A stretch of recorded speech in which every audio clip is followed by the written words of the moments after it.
What's going on, my friends? Just running around doing a lot of things here today. Van, we got a few details to do, just some trim stuff. We're gonna get that done Friday.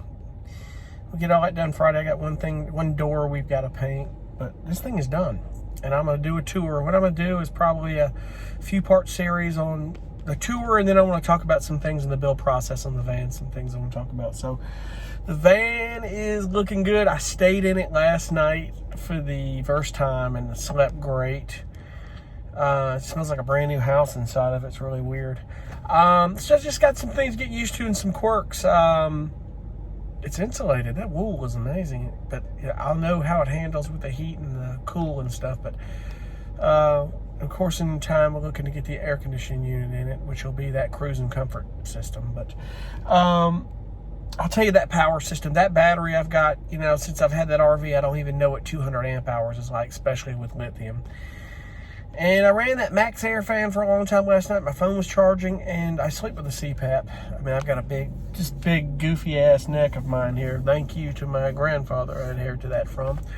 And that CPAP would drain the battery practically on my RV that had AGM batteries. At least it says it did. I don't even know if it did.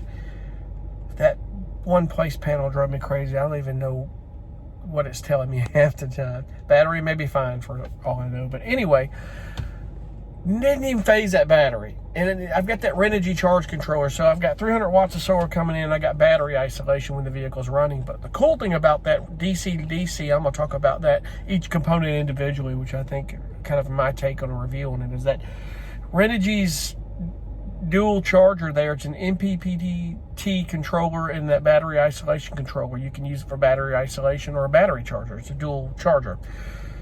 What that thing does is the solar power comes in and it charges my vehicle battery. So in other words, you'll see it blinking. It goes floating charge and it's charging the vehicle battery a little bit, and then it just goes into a state of floating charge. In other words, it just sits there waiting in limbo. It's protecting it from overcharging the batteries.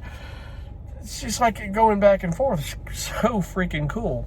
And the solar, I had a cloudy, overcasty day and got some solar. Not a lot. You don't get a lot. I mean, but yeah, I tell you, it's pretty cool. So that's where I stand with this, man. Hang tight the next couple of days here. I'm going to do a tour of this thing, and then I'm going to talk a little bit about it. So everything's going great. Thanks for watching, and we'll see you on the next video. Be cool. Bye.